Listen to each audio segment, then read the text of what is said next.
We're back. Now, apologize for the phone. My son calling to make plans for Thanksgiving as I sit here and paint a pumpkin. But we are going to erase lines now that everything's nice and dry.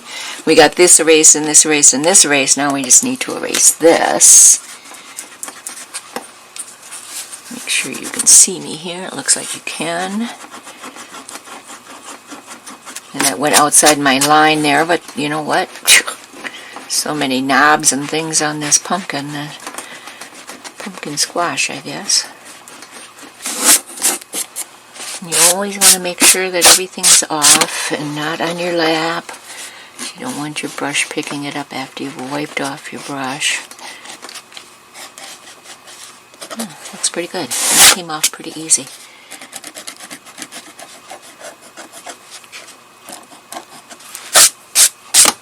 Okay, that looks good. So let's go ahead and, as I said earlier, I'm going to just turn my cloth around because it's pretty wet.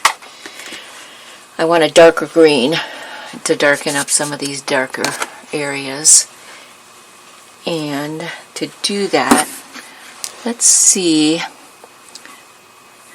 what happens when I add the indigo blue with the similar green. Oh yeah, that's much better.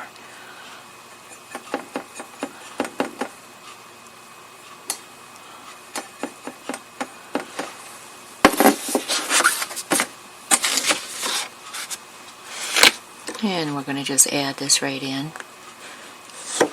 So that's a much darker color because of that indigo blue. We could actually even add some more.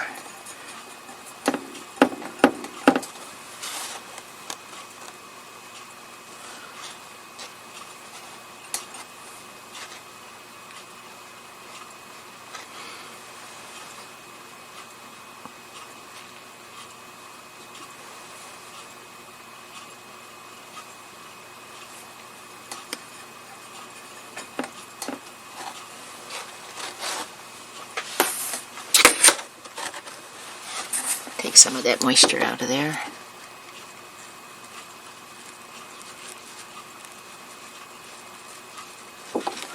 Yeah, that'll work good because that'll darken that green up. So good. I got a batch of that made up. So just the similar green and the indigo. It's the colors we went with there. Now we're going to do this wet on dry, so you don't need your glazing brush. And this is the first area that we're going to apply this.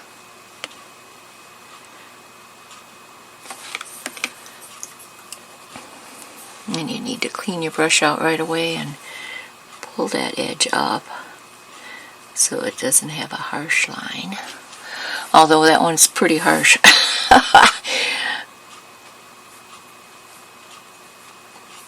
I'm going to pull just a little bit more of that color up because it got pretty light there. Don't forget that watercolors always dry lighter than you anticipate, so okay.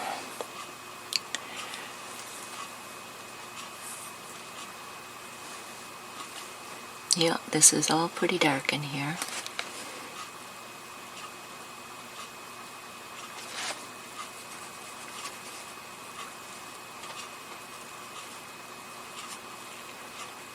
And some of the other green can show through. In fact, it's probably good that it does. It gives it a little bit of depth and value so it doesn't look flat.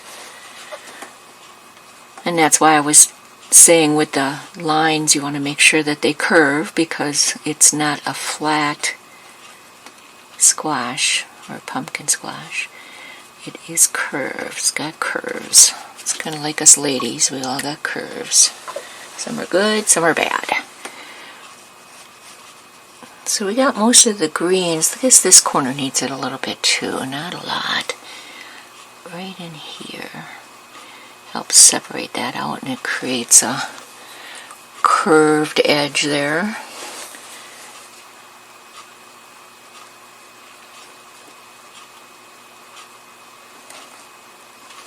Okay.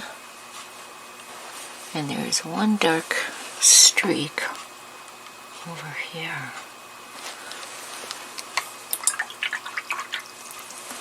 Now there are some dots on here that are dark, so let's go ahead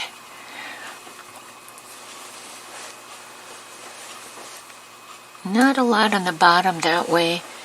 This is darker right in here, so we'll do it that way. And then there's a dot over here, and then it gets real dark right here. I want to soften those edges because it's a bigger area.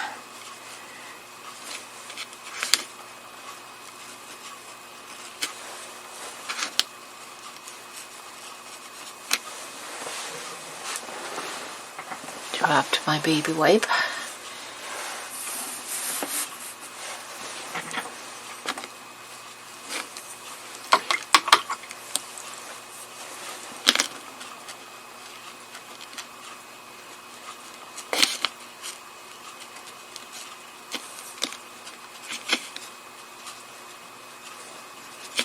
Okay.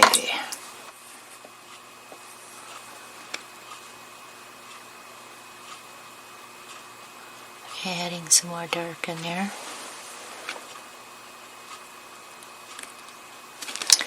Now, let me look at the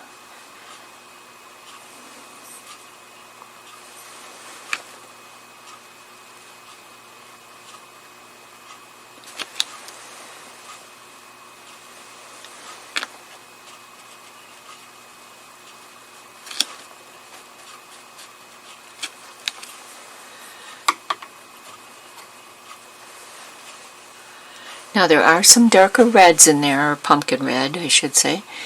So we're going to take the dark color and we're just going to add in some more of the dark matter lake. That's what gives it the red tones. So I'm just taking the old color and adding in more water and the red dark matter lake.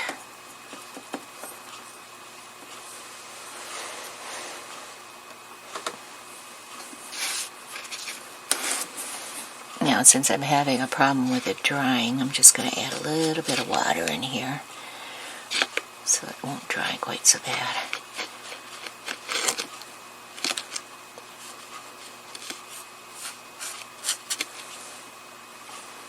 I don't know why it would be drying so quickly today, but it is.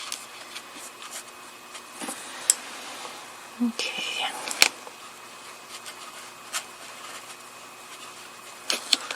So right across the bottom,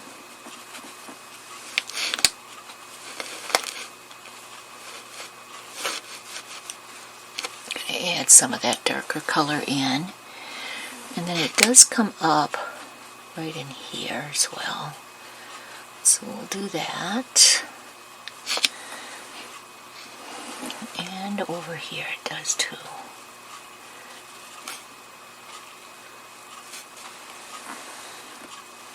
In just to be safe. Okay, so we've actually got 4 values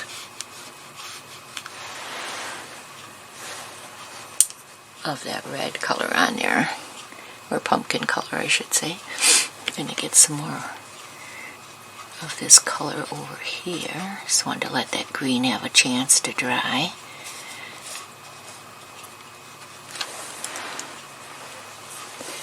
Actually going to go back to the mid-value pumpkin.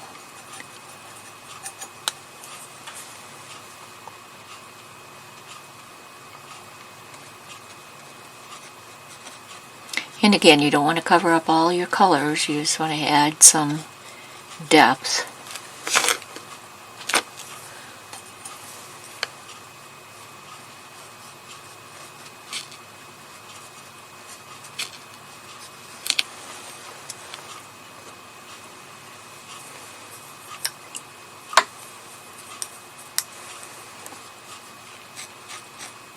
Paper is just unbelievably dry. Deepen the dark greens on the pumpkin squash so we can get some of those taken care of. You look a little wimpy right at the moment, so I'm going to pick up my 6, and we're going to do this wet on dry. And what I've done then is I've just taken a mixture of the Sendler green and the Hooker's green, and then just a touch of the dark matter lake, the red, so that will tone it down even further. And if we have to, we can add in the sepia, but I'm not quite sure we're going to have to. It looks like it's going to be pretty dark. Now up in here, this is our darkest area, so we're going to start here.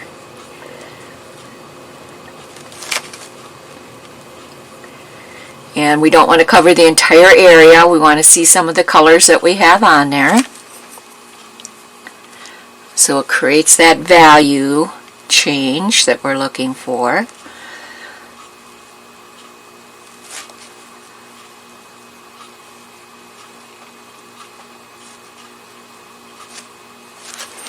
Alright, I'm going to clean out my brush.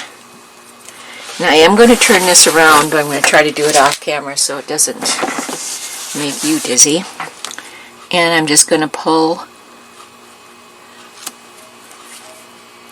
with that clean water just to get that to soften in so we do not have a hard line.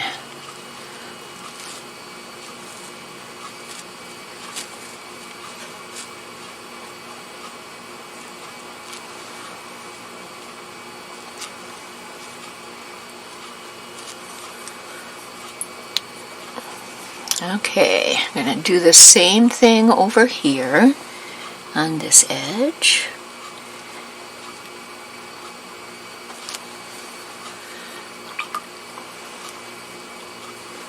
Just cleaning out my brush in between so I have a nice clean brush taken right to a point. Alright, now I do want to darken this line a little bit. I know it needs to be darker down here, so we're going to put in the darkest spot there. I lay my brush down there first because I want that to be the darkest, and then up to about here.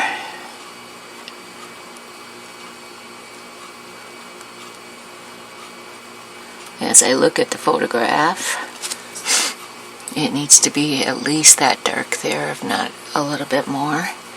But it does soften in here.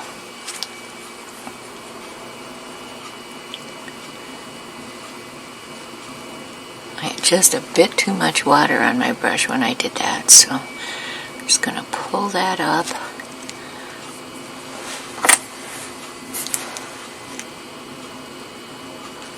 Pull some of that water out of there and then reapply. And that's going to happen. I've got a nice 6 here, so it holds a lot of water, and I should have wiped it down a little bit more than what I did. So I'm just going to go to the edge of the puddle. There we go, that's better.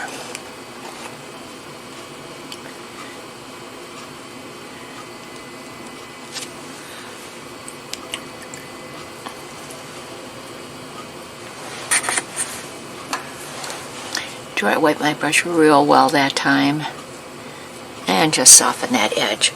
Okay, now that I have this upside down,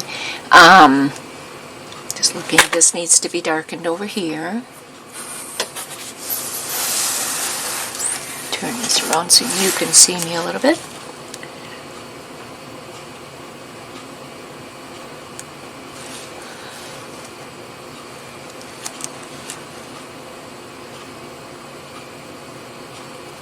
And again, you don't want to cover all of the previous layers of paint. That's what creates the value. And that's what we're doing it wet on dry. Otherwise, with the wet on wet, it would just carry that everywhere, and then you'd have nothing but a mess. So I'm just looking to see, this gets pretty dark as it comes over here.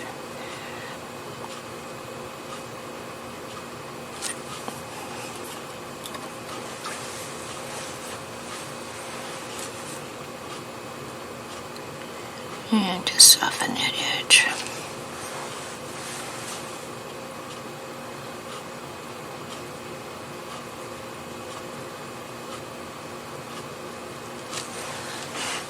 Okay. Flip this around this side again. So down in here is pretty dark, so we're going to do that one more time.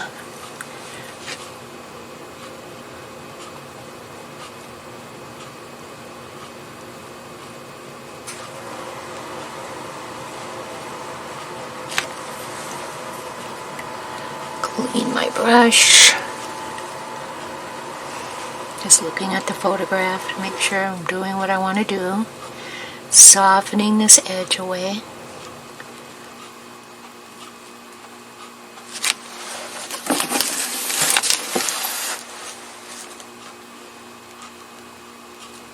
Now you want to turn your paper board or whatever you have your paper on to make it more convenient for yourself as well.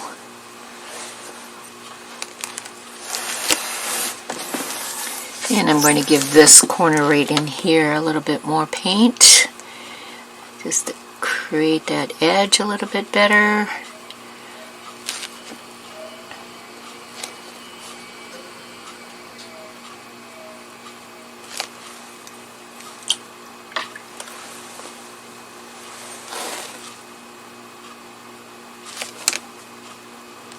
And just softening that edge away where I want it to be soft. There we go. That looks better. That looks good. That looks nice and dark. That looks dark. Just moving right across the... I am going to... This isn't terribly dark, but I want to create that value illusion there as well. And soften the edge.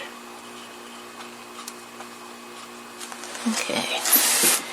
Now, let's take a look at it again and see. We got this done, this done. Got the dots up there.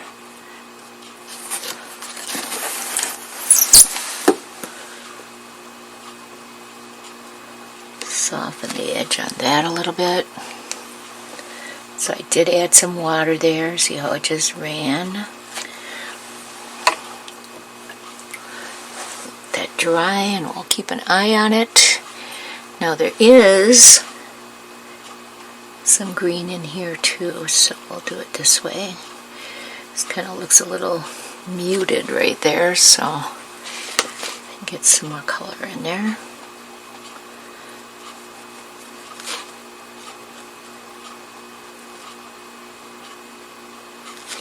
And we're going to move on, excuse me, and add a value change in here.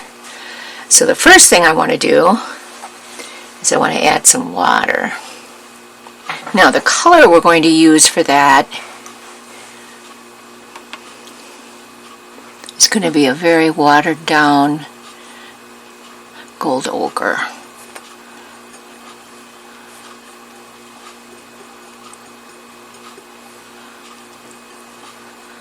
Since this is a larger area, what I'm going to do is just go up to a size 8 brush.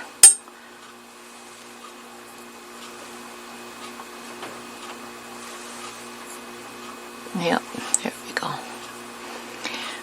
Pick up that color. This doesn't have to be real dark. In fact, I don't want it to be real dark, but I do want a value change here. Light's coming in from the upper right.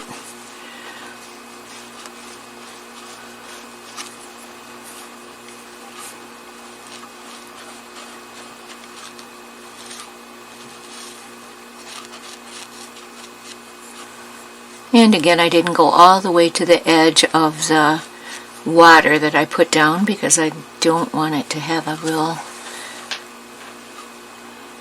flat, dry, hard line there. So I just cleaned out my brush and I'm just going to add some more water in there so it has a place to go if it needs it.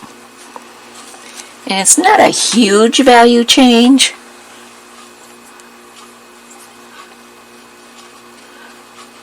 but it'll be enough. You always want to think about, that should be good, your values, because that's what creates the illusion of roundness or squareness or whatever you're trying to accomplish there.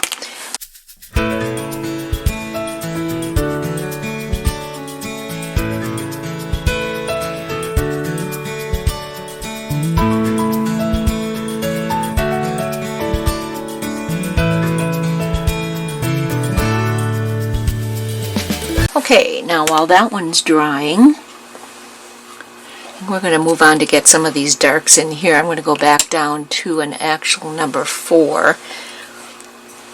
And I'm going to go back to the wet on dry, and I'm going to use the dark green that we mixed. And again, I do not want to go over the entire green that's here, but I do want to create a value change.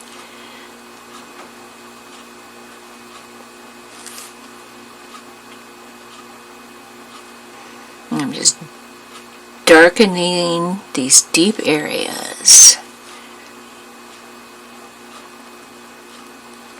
Okay. You don't want to outline the entire design of where that sets in like that, but you do want to get quite a bit of dark in there. And then just feather it away.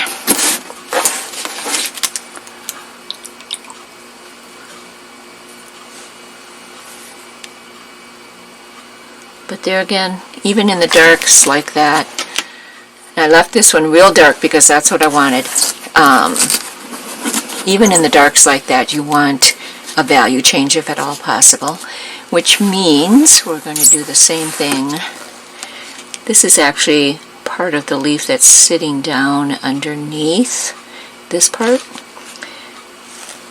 I just want to make sure that you can see me, and it looks like you can, but I'll move it just a little bit more so I know for sure. And we're going to set this down as well. Anytime you add a dark, it sets it behind or under. And that's what we're trying to accomplish here with this dark. I am going to soften that one in.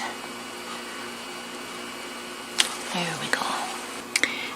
I'm going to start over here and get some of those in there. Not going to get all the way down because it's not showing all the way down. But then we can add in like these ones in here and that type of thing and get those detailed in there. Basically all we're going to have to do, wet on dry, and I did add golden ochre and a touch of alizarin crimson with the sepia, and I created this lovely golden brown that should work really well for this. All we're going to do is basically do an outline like that.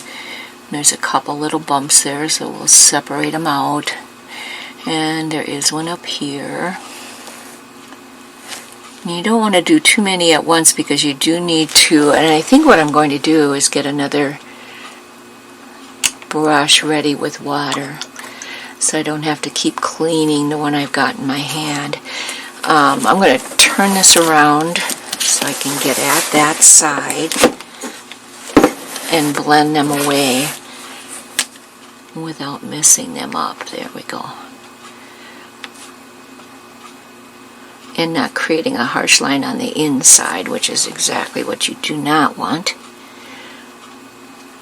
But it's such a small area, adding in water first, and then it's just going to be way too soft to color. It won't hold that color like you need it.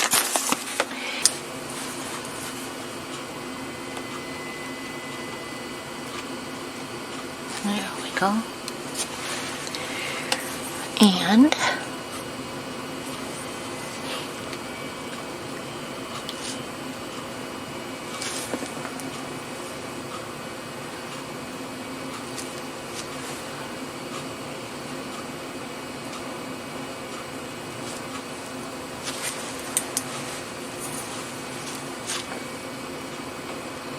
soften those away. On the inside, need some more water here.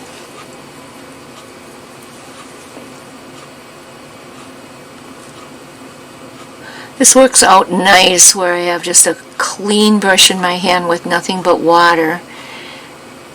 When you're doing a lot of them at one time like this, you're not forever cleaning out your one brush with paint in it. Now let's talk about the apple. I'll show you the picture one more time. It's a peachy orangey red over here, right underneath this. And what we're going to do then is we're going to wet that down and do it as a glaze of a very soft peachy color. And then just before it dries, we'll go back in and add in those marks. It's not really lines per se, so I don't want any hard lines on this.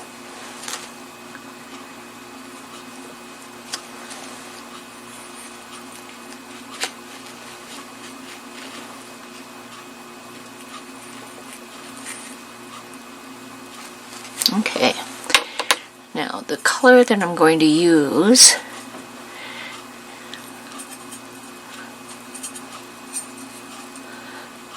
is the combination of these two colors here. It's just a little bit darker than that. And we're going to just kind of spread it around. And if it doesn't fill it in completely, it's not a big deal. I want it pretty much up here, into the edge of the apple. But if it doesn't fill it in over here, and it's going to take an orange cast, which is exactly what we're looking for, because that's what that is too. And it's kind of a peachy orange apple.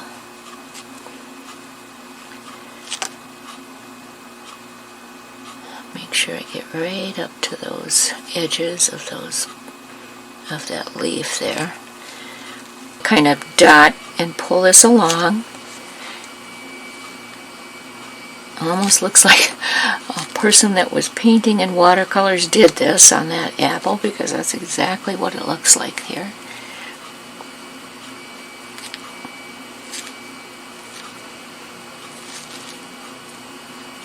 Now I'm going to just try to stay right in the area that I put the first color down.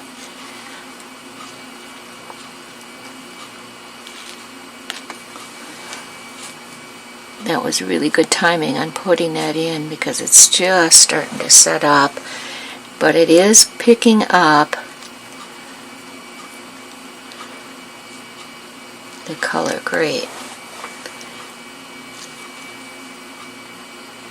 It's starting to dry a little bit too much, so I'm going to leave it alone for right now, and then we can add some more in a moment.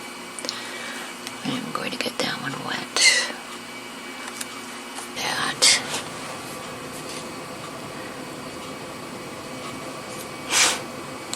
So now it looks like it's set up enough. And again, these are just dashes and dots, not real lines or anything.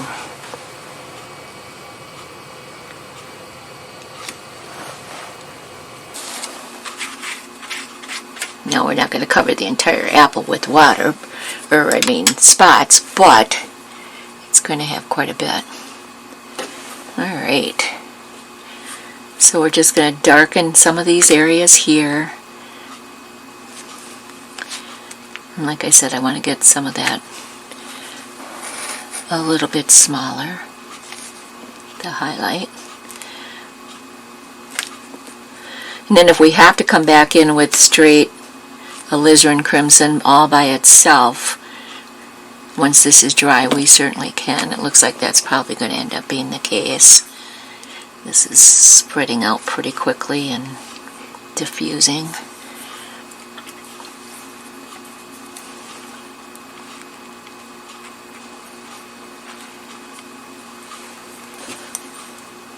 I'm going to load my brush up, bring it to a point, And it's darker at the bottom. I don't necessarily want it on the green. If some of it goes on the green, that's okay. I'm not going to be terribly concerned if it does, but I don't necessarily want it to cover all the green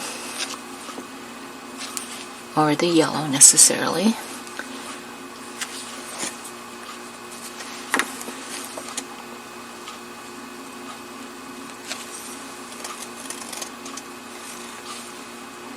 Just reloading my brush and taking it to a point.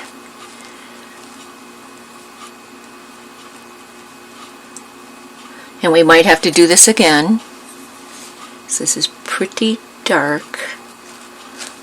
And don't forget, watercolors always dry lighter than what they look like on your palette.